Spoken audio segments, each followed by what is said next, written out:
I used to think all those late nights at work were for us, for Sabrina and the kids. I told myself the tension at home was just stress, something temporary that we'd push through. But something shifted. Sabrina started disappearing more often, staying out late, her phone practically glued to her hand. I felt it deep down, something was wrong. But I wasn't ready to admit it. The idea of losing her, of watching our family fall apart, it was more than I could bear. One evening, I came home earlier than usual, worn out but excited to spend a little extra time with the kids. I stepped through the front door and froze. There he was, Derek. No shirt, stretched out on our couch like he lived there. The whole room felt cold. Even though the thermostat was set high, my heart thudded in my chest. "Grant," Sabrina blurted out, her voice shaky and sharp with panic. "It's not what it looks like. He's just a friend." "A friend?" My voice cracked when I said it. "A half-naked friend. In my house?" She rushed toward me, probably to explain, but I stepped away. My head was spinning. I could feel the heat in my face, the sting of betrayal already sinking in. "Please," she said, her voice breaking. "It's nothing." But I couldn't listen, couldn't keep calm. "I'm done, Sabrina. I'm filing for divorce." I didn't wait for her reply. I walked out, slammed the door behind me. But that wasn't the end, far from it. Over the next few days, she flipped the whole story. She played victim, told everyone, our friends, her family, that I was the one who cheated, that I abandoned her, that I was a failed father. She even went so far as to fake messages, made it look like I was texting some woman named Maya. She really leaned into it, twisted every word, every memory. At first, I tried to hold it together for the kids. I made it to every pickup, every scheduled visit. I tried to keep life stable, at least for them, but they weren't the same. Autumn stopped hugging me. She just turned away, cold and distant. Ethan wouldn't even look at me.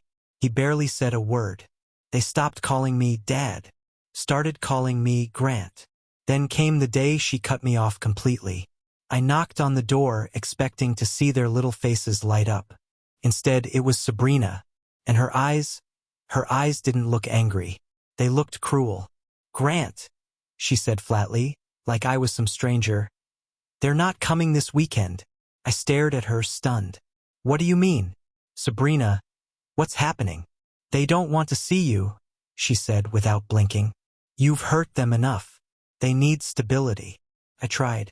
I really tried. But the more I reached out, the colder things got. Autumn, she was only 4, looked me right in the eye one night when I was tucking her in and said, "Mom says you left because you hate us." My heart shattered right there. "No, baby, that's not true. I love you. I love you and your brother more than anything." But she just turned away, hid her face in the pillow. I sat in the bathroom that night and cried like a kid. I couldn't wrap my head around how Sabrina had twisted everything. I didn't walk away from being a dad. I was trying to save a sinking ship. But she painted me as the villain, and I couldn't outrun it. Court dates piled up. Sabrina fought me on everything. Still, I showed up. I fought to be the dad I swore I'd be. But each visit felt colder than the last. Autumn looked through me. Ethan didn't know me at all. Eventually, I had to face it. I was breaking. I wasn't winning anything. Just standing in the wreckage of a family I once held dear. I loved them. I still do. But what was left of me? So I stopped calling. I stopped showing up. Not all at once. It was slow. A silence that crept in through unanswered texts and missed visits. Every rejection chipped away at me. Every lie she told felt like another nail in the coffin. I packed my bags and moved 2 towns over. Found a quiet job at a print shop. Nothing flashy, but no one knew my name. I rented a small place. Simple. Clean. Just a short walk from the park where I could sit and try to remember how to breathe again. I started therapy. At first, I couldn't talk. My jaw locked every time. But eventually, the words came. So did the tears. And then, a little peace. That's when Jenna showed up in my life. And she was nothing like the storm I'd left behind. She was calm, kind. The kind of kind that didn't feel fake. And that's when everything slowly started to shift again.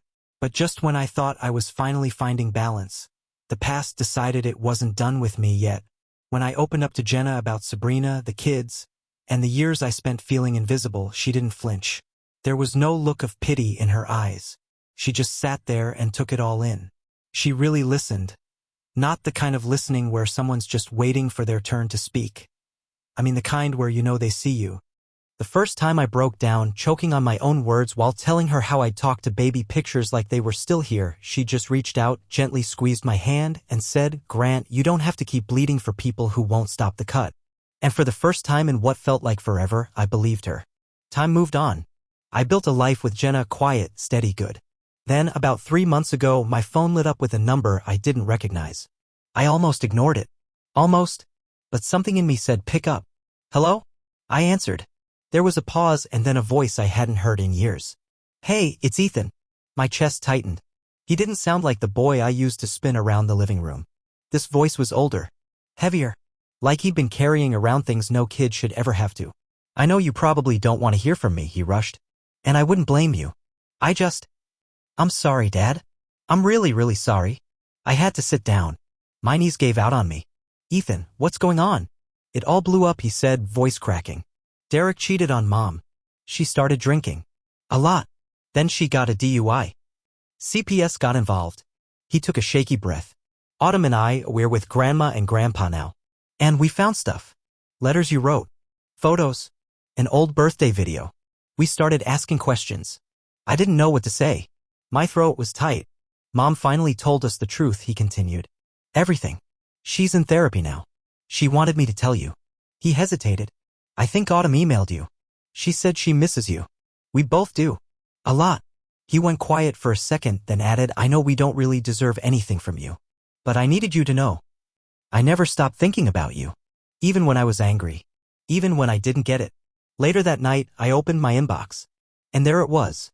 An email from Autumn. The subject line simply read, "I'm so sorry, Dad." Her words were unfiltered, messy, emotional, real. She talked about the lies Sabrina had fed her. How confused she used to feel. But now? Now she saw the truth. She understood how hard I had tried. She told me she missed me. That she wished she could take it all back. And then, a week later, Sabrina reached out too. An email. She said she'd hit rock bottom. That she was trying to climb her way up. She asked if we could meet for coffee just to talk. Even her parents wrote me. A handwritten letter in shaky cursive. Asking me to give them, all of them, another shot. And maybe this is the part where most stories would cue the happy ending, the grand reunion at a train station, music swelling in the background. But that's not what happened. I didn't go running back. I called Ethan and told him I forgave him. Told him I loved him. That none of it was his fault. I said the same to Autumn in my reply. I told her I was proud of her for digging into the truth, for having the courage to reach out. But I also told them something I never imagined I'd say. I'm not ready. And I don't know if I ever will be. Because here's the hard truth: years passed. Damage stacked up. I spent a lifetime grieving the loss of them while they were still breathing. I had to build a version of myself from scratch. One who didn't wake up haunted. One who could look in the mirror and not see the man they left behind. You can't just erase that kind of pain with a few sorries and some new promises.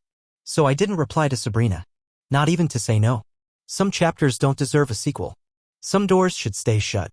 Maybe that makes me bitter. Maybe it doesn't. But I rebuilt from the ashes they left me in. Piece by piece. And now that I finally feel whole again, I'm not about to rip myself open just because they decided I'm finally worth something. I'll always love my kids. That part never changed. But love isn't always enough to go back to the place that broke you. And sometimes healing means walking away, even when part of your heart stays behind. But just because I forgave them doesn't mean I owe them access to my life. It's been 6.5 months since all of that happened. And if you ask around, some folks will tell you I've gone cold. That I've shut down. Closed myself off. Maybe they're right. I don't explode anymore. I don't cry either. I just stay quiet. You hit a point after being painted as the villain, cut out of your own children's lives, erased from their memories, where survival becomes your only instinct. So I started building walls. Thick ones. Layered with silence, reinforced with routine. I told myself it was the only way to stay sane. If I didn't harden up, I'd fall apart. And honestly, for a while, it worked. I clocked in, clocked out. Made dinner for one. Watched the same shows night after night just to drown out the echo of emptiness.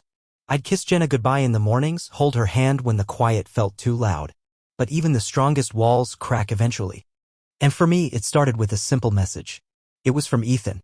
No emojis. No punctuation. Just, hey, would you be willing to meet up with just me? I stared at it for close to an hour. This was the moment I used to imagine. The day they'd come back. Teary-eyed. Apologetic. Finally ready to say, we were wrong. We want you in our lives again. And in those daydreams I was always calm. Collected. Unshaken. I'd say something wise. Something final. And they'd realize I was the one who never gave up. But reality didn't feel like that. It felt terrifying. Because when your kid reaches out after 5 years of silence, you don't feel like you're winning, you feel like you're walking into a trap. I kept thinking maybe he just wanted to unload more anger. Or worse, maybe this was his way of cutting ties for good. I've heard it all before. I've been called things I wouldn't repeat to a stranger. I've seen the way they used to look at me like I was toxic. Still, I said yes. We picked a diner. Something neutral. Familiar, but forgettable. I showed up early and took the corner booth, the one with a clear view of the door. Told myself I wasn't nervous, but my leg kept bouncing under the table like it had a mind of its own. I kept running through scenarios in my head, what I'd say, how I'd defend myself. I was armed with comebacks and logic, but none of that prepared me for when he walked in. Ethan. 17 now. Taller than me. Hair messy, eyes hidden under 2 long bangs. He had that sunken look, the one teenagers get when sleep isn't coming and the weight of the world is sitting on their chest. He looked haunted, and it cracked something in me. He slid into the booth across from me. Didn't order. Didn't touch the menu. We just sat. 10 minutes. I counted. I refused to speak first. Not this time. Finally, he looked up, and even through his deeper voice, I heard traces of the little boy I used to tuck in every night. His words came out soft, almost a whisper. I remember things now. Things I didn't get before. That one sentence broke through all my armor. I didn't say a word. Didn't jump in with a guilt trip or a bitter, I told you so. I just let him talk. He told me about everything. The day after one of the hearings, I had texted him something simple, just trying to reach out. He barely remembered what I said. But Sabrina saw it. And she made him delete it while she watched. She cried after, he said, voice trembling. Told me you were trying to destroy her, that you didn't love us. Not really. That it was all about control.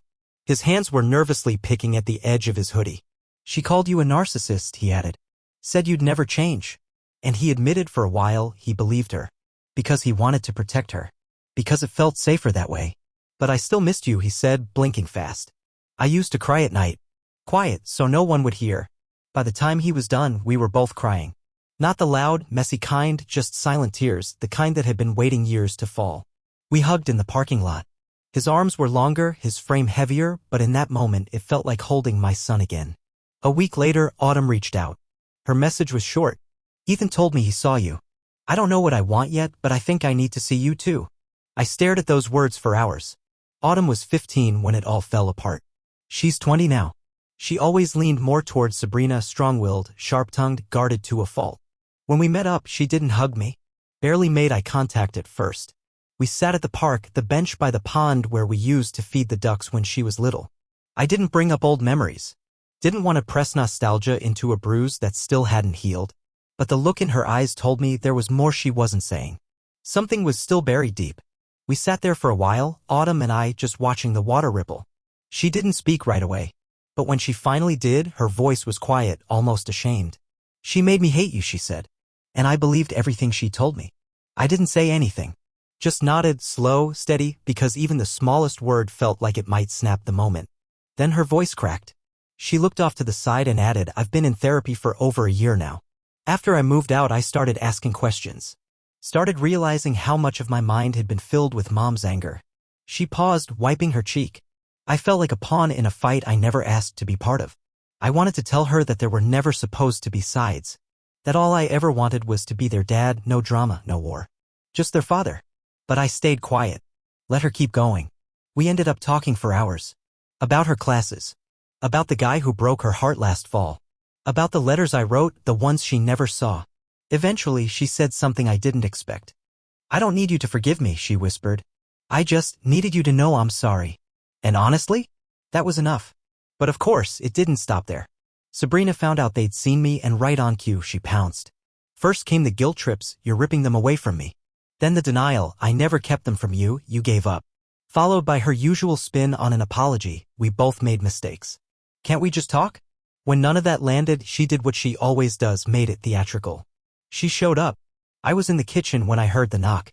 Jenna went to the door while I peeked around the archway. And there was Sabrina, standing there like she just casually dropped by, too casual, too calculated. Her voice was smooth, rehearsed. "Hey, I just wanted a minute." Jenna didn't blink. She didn't yell. Didn't even raise her voice. She stood there like a pillar, calm, solid. "You're not welcome here, Sabrina," she said simply. "You need to leave." And she closed the door. That was it. I didn't need to ask what happened. I saw it in the way Jenna let out a slow breath, like she'd been holding back a storm and was finally letting it pass. She turned to me and all I could manage was, "Thank you." She nodded and walked over, resting her forehead against my chest. I held her close, silently thankful that she faced down Sabrina so I didn't have to. I didn't need to say a word. I didn't even come out of the kitchen. 2 weeks later, I got the letter. Handwritten. My name spelled out in her familiar, slanted script on the envelope. I almost tossed it. But something made me keep it. I let it sit on the table for a full hour before opening it. This time, it was different. No daggers. No blame. Just guilt, raw, exhausted guilt. Sabrina wrote, "I let my bitterness consume me. I burdened our kids with wounds that weren't theirs to carry. I told stories soaked in my own pain and called it truth. I chose revenge instead of peace. And in doing that, I lost the best version of you. I'm sorry for stealing their version from Ethan and Autumn too." I read it twice, then folded it up and slid it into a drawer. I have it written back. Maybe I never will. Ethan stops by most weekends now. He still carries that nervous energy, like he's not sure if he's allowed to be happy here. But he is. And slowly, he's starting to believe it. We cook together badly but with enthusiasm. He insists on helping even though he burns almost everything. We play ancient video games with pixelated graphics and garbage music and trash talk like we used to. We binge terrible movies, truly awful ones, and halfway through he always groans and says, "Why do we do this to ourselves?" And I just grin and say, "It's tradition." He still stiffens a bit when I tell him, "I'm proud of you." Like those words are too heavy now. Like he forgot how they feel. But I say them anyway. Every single time. Autumn's a bit slower. She doesn't come by as often. Still guarded. Still testing the temperature before diving in. But she calls sometimes, late-night conversations about life, school, things that stress her out. She'll send me music she's into. Pictures of random things she thinks I'd like. A few weeks back, she texted me a photo of the birthday card I gave her when she turned 12, the one with the cartoon astronaut and that cheesy "to the moon and back" message. I thought Sabrina had thrown it out. But Autumn had kept it. Hidden in a shoebox. It's not picture perfect. There are still pauses too long to ignore. Moments when guilt creeps into the room like fog, heavy and hard to shake. But we're trying. All of us. And that means everything. So where am I now? I'm not angry anymore. The hurt's still there. The healing is still happening. I'm still putting myself back together, trying to find the man I used to be before I was torn apart by someone I once promised forever to. But no, I'm not bitter. I'm not looking for revenge. All I want is peace.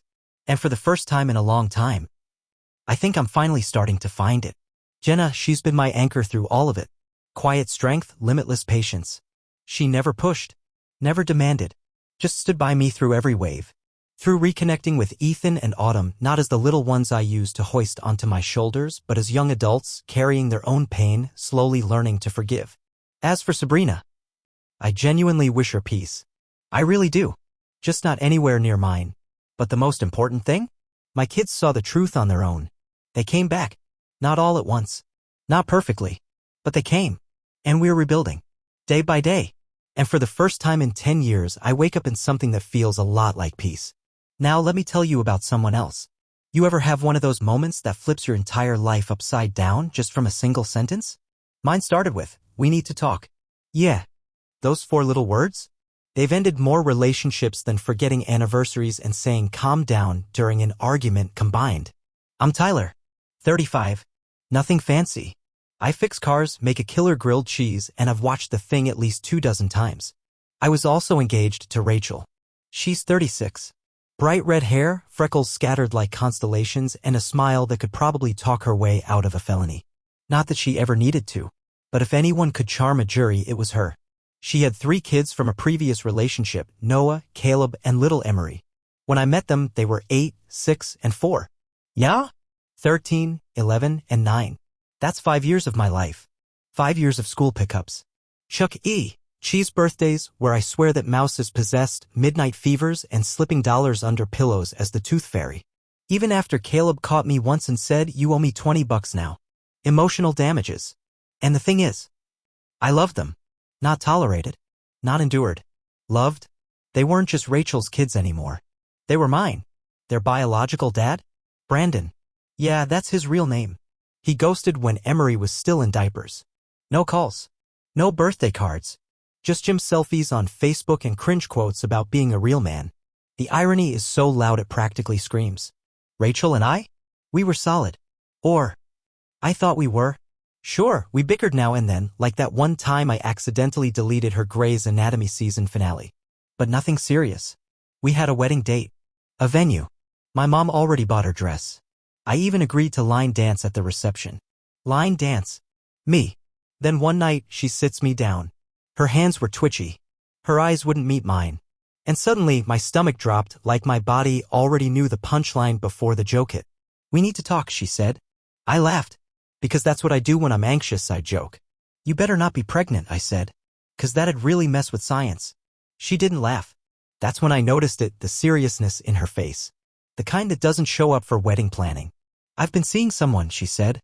Her voice barely above a whisper. "For about 4 months. I blinked. Didn't speak. Couldn't. My brain just froze. "I didn't mean for it to happen," she kept going. "It started small and then feelings happened." Feelings? Right? I inhaled slowly. "Okay, who?" She hesitated. Then she looked me in the eyes and dropped the grenade. "Brandon." I just stared at her. I actually laughed. Not because it was funny, because it had to be a joke. I was waiting for a camera crew to jump out. A hidden prank show. Something. Brandon. The guy who vanished for 6 years. The dude who once spelled "there" for different ways in one Facebook post. This couldn't be real, but it was. She said they reconnected. For the kids. And then somehow feelings happened. Like it was a slippery staircase she accidentally fell down. No, this wasn't an accident. This was betrayal. Full-on, bonus child support, stab you in the back betrayal. She cried. I didn't. I just sat there. Stunned. Like the air had been sucked out of the room and replaced with disbelief. And then she said it. "I hope we can still co-parent. You're their dad in every way that matters." I blinked again. Did she really just ask that? "You mean, while you move in with Brandon?" I asked. "You want me to what, be the backup? Bonus dad? Emergency babysitter?" She nodded. And that's when I realized, love can't always fix crazy. But it can teach you who you are when the people you trusted drop the mask. She nodded. Like I was the unreasonable one.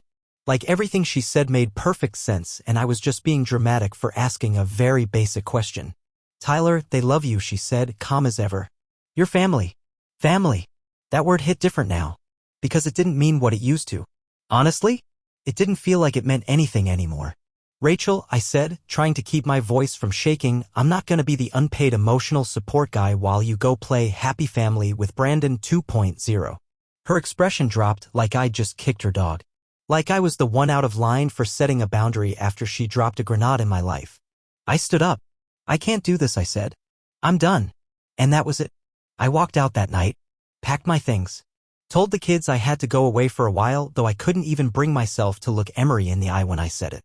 She was my little girl.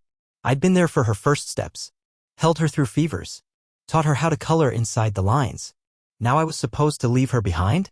It felt like someone had carved out my chest and left the hollow space echoing. For weeks, I was a wreck. My apartment looked like it was designed by a man in the middle of an emotional collapse. Pizza boxes, half-empty soda bottles, tissues, and the sad playlist from hell. I binge-watched Grey's Anatomy and cried so hard I almost dehydrated. Yeah. Go ahead and judge me. I dare you. I was broken. Then came the messages. Right when I was microwaving a frozen pizza and trying not to spiral. The first one lit up my phone. "They miss you. Emery won't eat her broccoli without you." I just stared at the screen, hands trembling. "Broccoli?" Then another. "Noah cried last night. He asked why you hate them." Hate them? I couldn't even finish reading it. My throat tightened. The guilt started to rise, but so did the anger.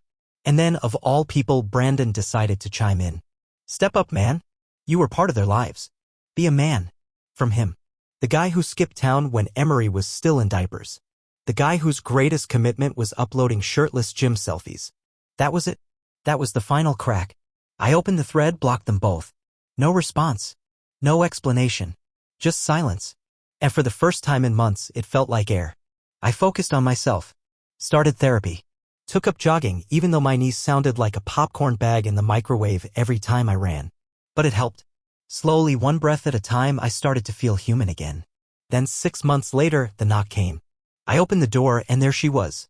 Rachel. Hair messy. Eyes swollen. Holding Emery's hand. And for a second, the world just paused. She looked at me with this expression like the sky had collapsed on her shoulders. Brandon left again, she said. Her voice cracked. He said he's not ready. She looked down at Emery, then back at me. The kids need you, Tyler. Emery's face, it hadn't changed much. Still had that same softness, that same big-eyed wonder. But now, there was confusion too, like she was trying to solve a puzzle no one gave her the pieces to. She didn't understand why I wasn't there. And for just a second, a very dangerous second, I wanted to scream. I wanted to tell Rachel to go hug a cactus. Or maybe suggest she ride a Segway into traffic. But I remembered that would land me in jail, and Kanye already got that cell booked. So I did the mature thing. I took a breath, looked her straight in the eye, and said the only words I could. I'm sorry. I'm not their dad anymore. And you made sure of that. Her face collapsed. She started crying soft, shaking sobs. But I didn't feel pity. I didn't feel rage either. I felt nothing. Not because I didn't care. I cared deeply. I loved those kids more than I thought I ever could. But sometimes doing what's right means letting go. Sometimes walking away from being dad is the only way to finally become the man you were meant to be. Emery looked up at me like I was the villain in her bedtime story. Like she was silently asking, why aren't you fixing this? And then Rachel snapped. Again. You can't just cut us out. They're your kids. You need to support them. I looked her dead in the eye and said it. Not my kids. Not my wife. Not my damn problem. Then I shut the door. I didn't sleep that night. Not because I doubted myself. But because love doesn't let go without hurting. You ever love someone so much it physically aches to step away? That's what it felt like. Like tearing Velcro from your soul. Those kids, they weren't just hers. They were mine. I taught Noah how to throw a spiral. Built a dollhouse for Emery one Christmas and walked away with more splinters than pride. Cleaned vomit off my PS5 when Caleb had the flu and still let him watch cartoons in my bed. I still love them. I always will. But Rachel didn't just cheat on me. She replaced me.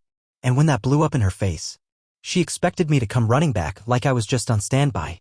Like I was just waiting in the wings ready to be second choice. But I'm not a backup plan. And I'm not a substitute dad. I'm a man who finally knows when enough is enough. Like I was just a pair of backup shoes in the closet waiting to be useful again. Nah, that's not me. I don't do second-hand love. The next day, I sat across from my therapist and laid it all out. I told her how I wasn't angry because Rachel came back. I was angry because, for one stupid second, I let myself hope. And hope in that moment made me feel weak. She looked at me with that calm, unshakable presence and said something I'll never forget. You can love them and still walk away. That's not weakness. That's maturity. So I did just that. I didn't answer Rachel's texts. I didn't call the kids. But I wrote them. Each one. Letters I've kept safe, maybe for a day when they're older and ready to understand. I told them how proud I was. How deeply I loved them. And that none of it was ever their fault. Then I let go. Not quickly. Not cleanly. But I did it. The silence that came after all the chaos was jarring. Like stepping into a vacuum after living inside a storm. But in that quiet, I started hearing myself again. I got back into working on cars. Started volunteering at an after-school program. Funny thing is, turns out a lot of kids need a steady hand, a good heart, someone who won't bail when things get messy.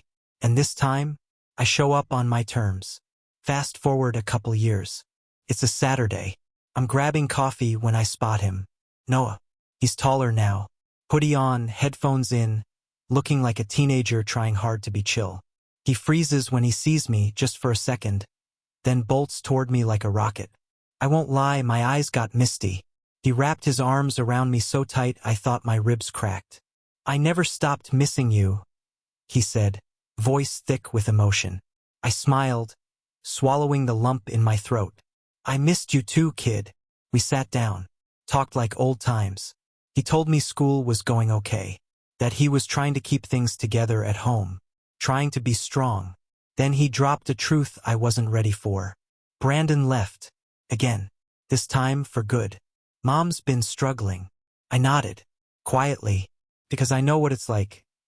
Being left behind by someone who promised to stay. Then he asked something that knocked the breath right out of me. Why didn't you come back? His voice was soft.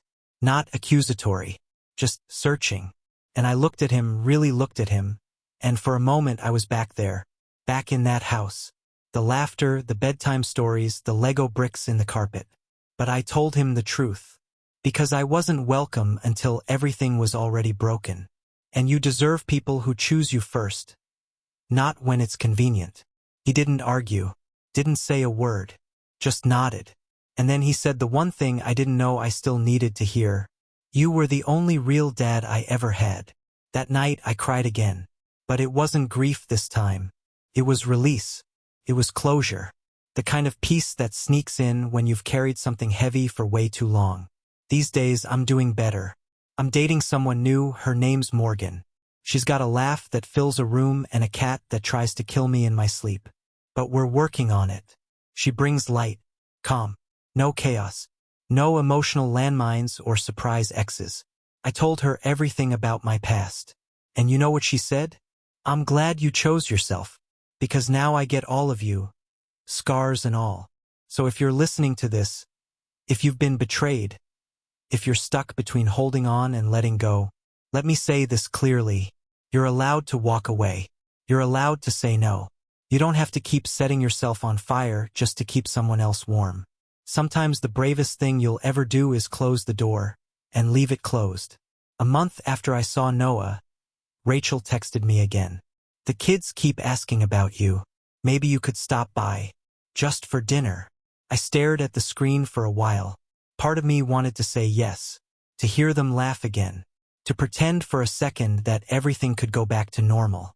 But then that old feeling came crawling back. The one that reminded me I was never more than a backup plan. So I took a breath. Typed my reply. I'll always care about them. But I'm not your fallback. I'm not the filler between your messes. They deserve better. And so do I. I hit send. Watched the message disappear. She never wrote back. And that was okay. Because love might not always be enough to stay. But self-respect? That's enough to leave. So I left. And this time, I never looked back.